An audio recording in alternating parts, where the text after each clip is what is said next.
Flashback. RV office से निकल taxi का वेट कर रही थी। बैट करते करते घर की ओर चलने लगी। शायद 2 मिनट बस जब सामने से एक गाड़ी आई। आरवी रास्ते से हटी और ड्राइवर पर चिल्लाने लगी, मारना बहाता है क्या? ड्राइवर ने जवाब नहीं दिया। उल्टा गाड़ी से 2 लोग निकले और आरवी को उठाकर ले जाने लगे। आरवी चीखी चिल्लाई लेकिन उसके मुंह पर हाथ रख दिया। आस-पास कोई नहीं था और किसी ने नहीं सुना।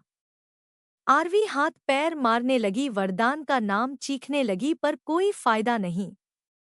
उसे गाड़ी में बिठा वहां से ले गए।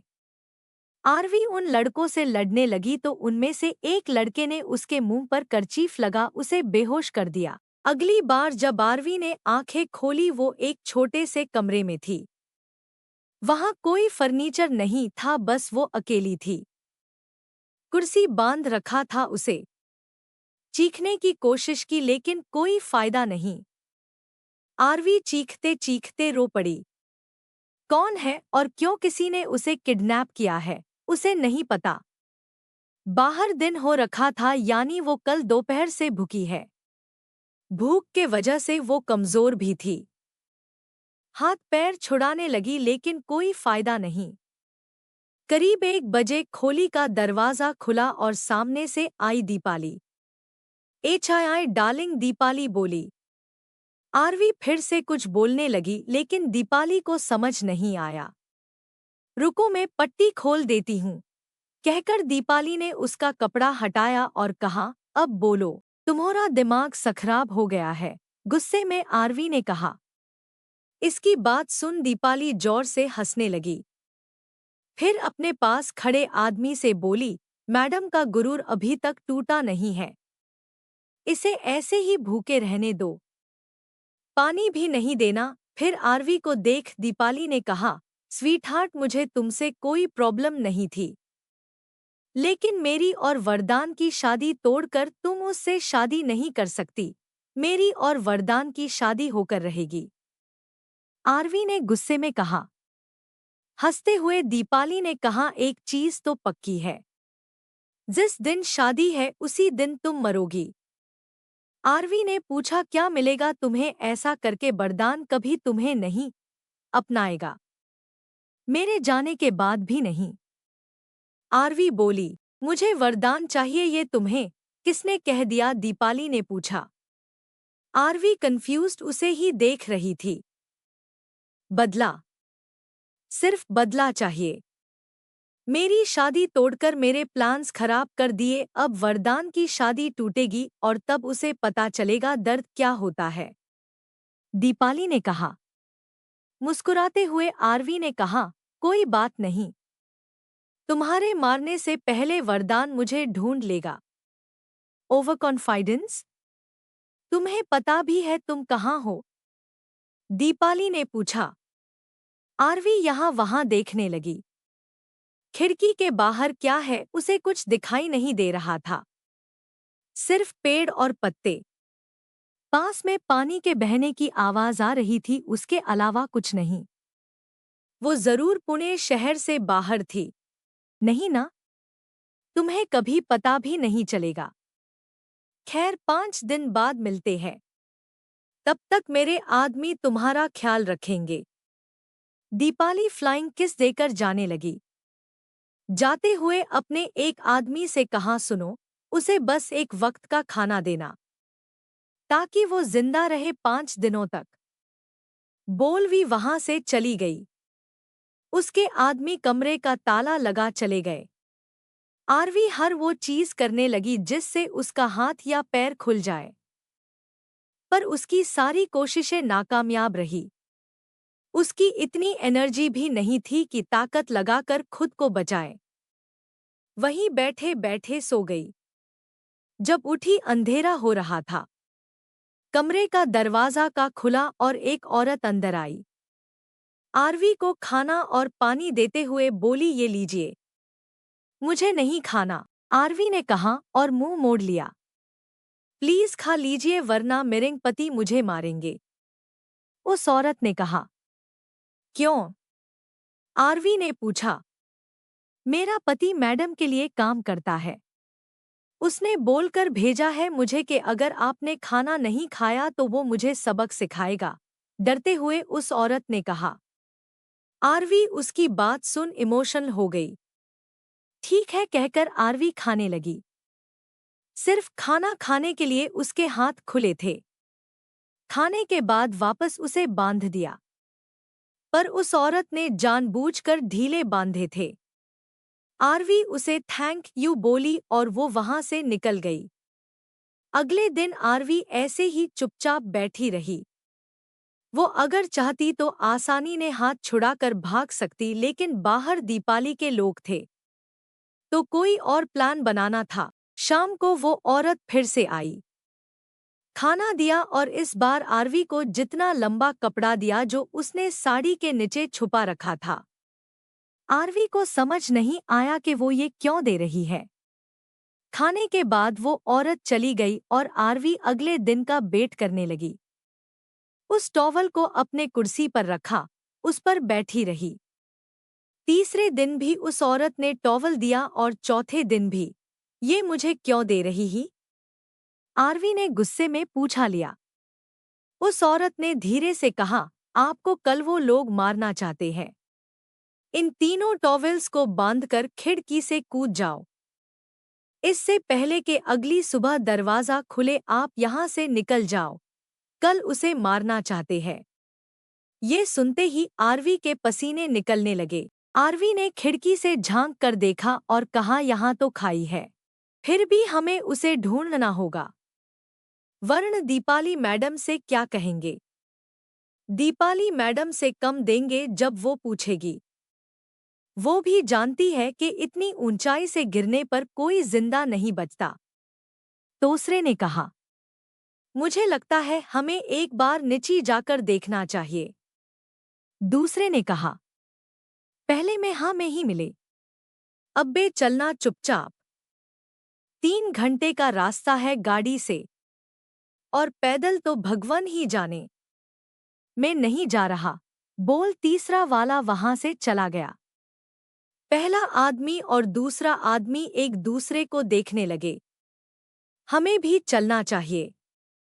मैडम से कल सुबह ही बात कर लेते हैं। दूसरे ने कहा, हाँ यही सही रहेगा। पहले ने कहा और दोनों निकल गए। अगली सुबह जब दीपाली आई तो तीनों ने मिलकर पूरी बात बताई।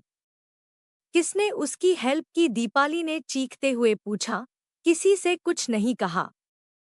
किसने आरवी की हेल्प की? कोई नहीं जानता। मुझे नहीं पता अरबी को कहाँ जाकर ढूंढोगे।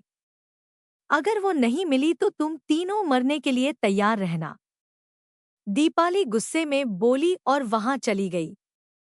अपने गाड़ी से सटाकर खड़ी थी और ये सोचने लगी कि आगे क्या होगा। अगर आरवी नहीं मिली तो सोचते सोचते सिगरेट फूंकने लगी।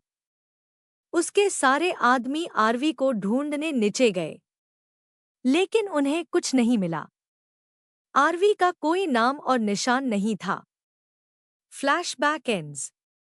नंदिनी की अचानक आंख खुला और वो घबरा कर बेड बैठ गई। उसका दिल तेजी से धड़क रहा था।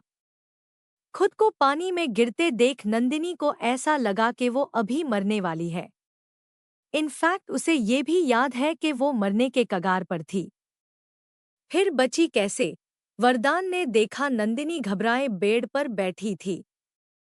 पसीने निकल रहे थे उसके। नंदिनी?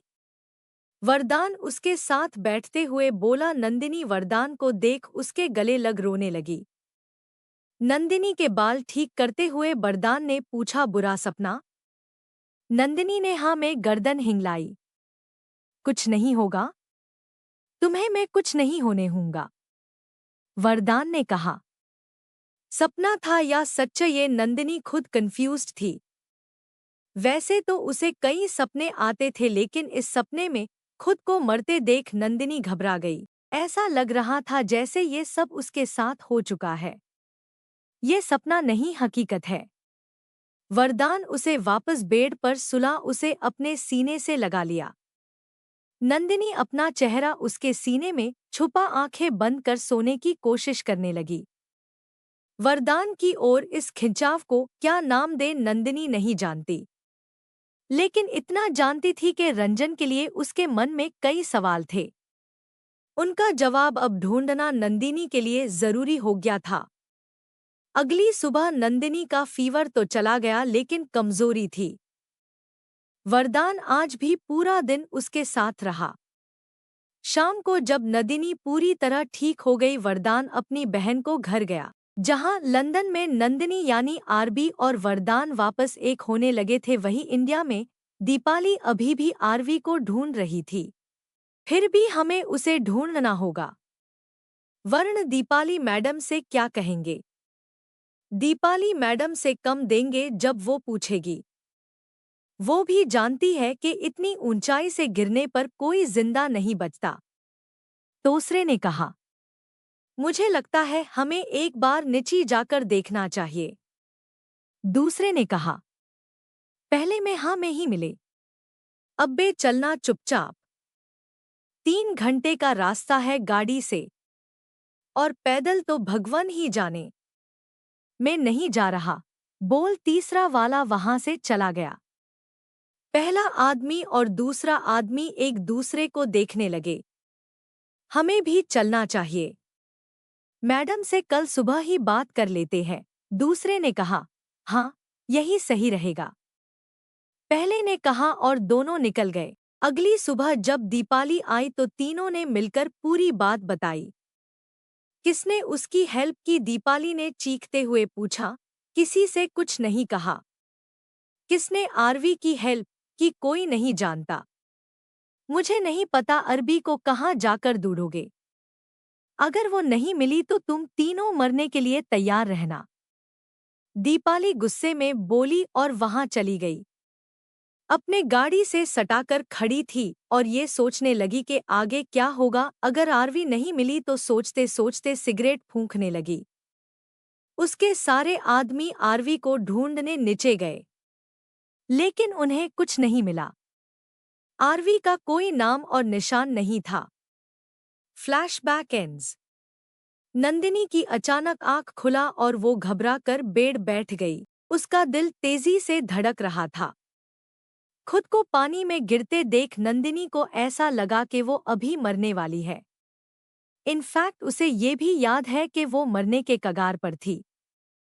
फिर बची कैसे? वरदान ने देखा नंदिनी घबराए बेड पर बैठी थी। पसीने निकल रहे थे उसके। नंदिनी? वरदान उसके साथ बैठते हुए बोला। नंदिनी वरदान को देख उसके गले लग रोने लगी। नंदिनी के बाल ठीक करते हुए वरदान ने पूछा, बुरा सपना? नंदिनी ने हाँ में गर्दन हिंगलाई। कुछ नहीं होगा? तुम्हें मैं कुछ नहीं होने दूंगा, वरदान ने कहा। सपना था या सच? ये नंदिनी खुद कंफ्यूज्ड थी। वैसे तो उसे कई सपने आते थे, लेकिन इस सपने में खुद को मरते देख नंदिनी घबरा गई। ऐसा लग रहा था जैसे ये सब उसके साथ हो चुका है। ये सपना नहीं, हकीकत है। वरदान उसे वापस बेड पर सुला, उसे अपने सीने से लगा लिया। नंदिनी अपना चेहरा उसके सीने में छुपा आंखें बंद कर सोने की कोशिश करने लगी। वरदान की ओर इस खिंचाव को क्या नाम दे नंदिनी नहीं जानती, लेकिन इतना जानती थी कि रंजन के लिए उसके मन में कई सवाल थे। उनका जवाब अब ढूंढना नंदिनी के लिए जरूरी हो गया था। अगली सुबह नंदिनी का फीवर तो चला गया लेकिन कमजोरी थी। वरदान आज भी पूरा दिन उसके साथ रहा। शाम को जब नंदिनी पूरी तरह ठीक हो गई, वरदान अपनी बहन को घर गया। जहां लंदन में नंदिनी यानी आरबी और वरदान वापस एक होने लगे थे, वहीं इंडिया में दीपाली अभी भी आरवी को ढूंढ रही थी। उस रात दीपाली के आदमियों ने आरवी को हर जगह ढूंढा पर वो कहीं नहीं मिली। उस पानी के नदी में भी ढूंढने पर वो मिली नहीं। 12 घंटे ढूंढने पर भी जब वो नहीं मिली, उसके आदमी वापस आकर बोले, मैडम वो कहीं नहीं मिली। इतनी ऊंचाई से गिरने पर कोई नहीं बचता मैडम। जिंदा रहना तो दूर, शरीर भी नहीं मिलता। दमनित गुस्से में दीपाली ने टेबल पर मारा और जोर से बोली, मुझे नहीं पता। जब तक उसकी बॉडी नहीं मिल जाती उसे ढूंढते रहो जाओ। उसके आदमी वापस ढूंढने गए लेकिन हर शाम खाली हाथ लौटते। वहीं दूसरी ओर आरवी जब ऊपर से गिरी उसका सर पठार से टकरा गया और वो बेहोश हो गई। उसके पैर में चोट तो लगी ही थी, अब हाथ पर भी फ्रैक्चर आ गया था। उसकी बॉडी नदी में तैरते हुए जा रही थी जब बगल वाले रोड पर जाती हुई गाड़ी में ड्राइवर ने देख लिया। गाड़ी तुरंत रोकी, तैरकर उसके शरीर को कस के पकड़ा और पानी से बाहर ले आया। नंदिनी के सर पर गहरा चोट था पर उसकी सांसें चल रही थी। उसके चेहरे पर चोट लगने के निशान थे लेकिन फिलहाल उसे बचाना जरूरी थी। उस शख्स ने आरवी को गाड़ी में डाला और पास के हॉस्पिटल में ले गया। वो शख्स कोई और नहीं रंजन था। रंजन लंदन से इंडिया किसी सिलसिले में आया था। उसकी एक गर्लफ्रेंड भी थी नदिनी नाम की। जयपुर में रहती थी लेकिन 2 महीने पहले एक हादसे में उसकी मौत हो गई। रंजन अपनी नंदिनी के खोने के गम से बाहर नहीं निकल पाया था लेकिन बिजनेस संभालना भी जरूरी था। पुणे में उसका नया ज्वाइंट वेंचर शुरू होने वाला था, इसलिए लंदन से मुंबई आया था। मुंबई से गाड़ी में पुणे जा रहा था जब उसे आरवी की बॉडी मिली। सांसें चल रही थी इसलिए उसे हॉस्पिटल ले गया। ताज्जुब वाली बात ये थी कि आरवी का चेहरा नदिनी के चेहरे से मिलता जुलता था। पूरी तरह नहीं लेकिन थोड़ा बहुत, और इसीलिए रंजन को उसका बचाना जरूरी हो गया। उसकी कंडीशन सुधरने के बाद उसे मुंबई ले उसने सबसे बेस्ट हॉस्पिटल में आरवी की भर्ती करवाई। वहां के डॉक्टर उसे रोज मॉनिटर कर रहे थे। करीब 1 महीने तक आरवी कोमा में रही। रंजन उसका नाम तक नहीं जानता था, इसलिए उसे नंदिनी का नाम देकर ट्रीटमेंट करवाया। 1 महीने बाद जब आरवी ने आंखें खोली उसे कुछ याद नहीं था। रंजन ने उसके घरवालों को ढूंढने की कोशिश की लेकिन कुछ पता नहीं चला। इस दौरान आरवी की शक्ल बिगड़ गई थी, इसलिए डॉक्टर्स उसकी कॉस्मेटिक सर्जरी कर चेहरा ठीक किया। जो चेहरा पहले गोल था अब हल्का लंबा हो गया, लेकिन वो आज भी आरवी जैसे दिखती। नंदिनी नहीं। जब आरवी की हालत धीरे धीरे सुधरने लगी उसके मन में कई सवाल उठने लगे। रजन उसे एक एक कर नंदिनी से रिलेटेड बात बताने लगा। जयपुर में रहना, 3 साल से रिलेशनशिप में हीना और एक्सीडेंट होना और अब ठीक हो जाना। आरवी ने बहुत कोशिश की ये सारी चीजें याद करने की लेकिन उसे कुछ भी याद नहीं आया। आरवी ने मान लिया कि वो नंदिनी सौलकानी ही है और रजन की गर्लफ्रेंड भी। 1 महीने बाद रंजन उसे लंदन ले गया और उसके साथ सगाई कर ली। वहीं इंडिया में दीपाली आरवी को 3 महीने से ढूंढ रही थी लेकिन आरवी कहीं नहीं मिली। अब उसके पास और कोई ऑप्शन नहीं था। साथ ही वो वरदान को और हर्ट करना चाहती थी, उसका दिल तोड़ना चाहती थी। इसलिए अपने आदमियों से बोली, जाकर किसी मरे हुए लड़की का लाश से आओ जिसकी बॉडी ओरवी जैसी हो, 5.5 फीट कद और पतली। तक उसके आदमी ढूंढते रहे और आखिरी दिन उन्हें एक लाश मिली। गरीब उनके घर वालों को कुछ पैसे खिलाकर लाथ ले आए।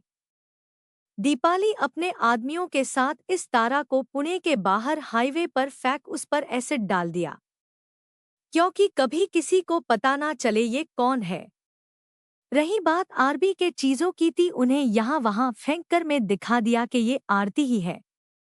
प्रेजेंट डे दीपाली आज भी आरवी को ढूंढ रही है लेकिन वे नहीं जानती कि उसके सामने जब सच का बम फूटेगा तो वो और उसका परिवार किसी को मुंह दिखाने की लायक नहीं रहेगा। वरदान अगर आरवी के लिए जान दे सकता है तो जान ले भी सकता है। नंदिनी की तबीयत ठीक होने पर वो वापस ऑफिस आने लगी। वरदान के साथ उसे सेफ महसूस होता। उसे बुरे सपने नहीं आते, लेकिन फिर भी वो रंजन अपने सवालों का जवाब चाहती थी। वहीं दूसरी ओर वरदान अपने आदमियों से कहकर सच का पता लगा रहा था। इतना तो पता चल गया था कि आरवी को कुछ गुंडे उठाकर ले गए, लेकिन उसके बाद क्या हुआ और कैसी आरवी बचकर लंदन आई ये नहीं पता।